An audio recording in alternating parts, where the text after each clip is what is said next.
tiết mục đạp môi đến từ đội văn nghệ của chúng xã Phá Lau ạ.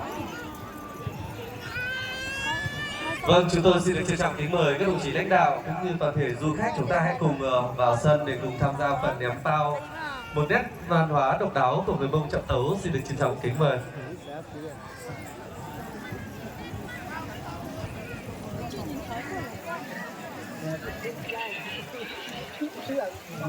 Tiếp nối chương trình, xin kính mời quý vị cùng đến với điệu múa Mừng Đảng Mừng Xuân đến từ tổ văn nghệ của chúng xã Tà Si Láng. Vâng, để góp vui ngày hội gầu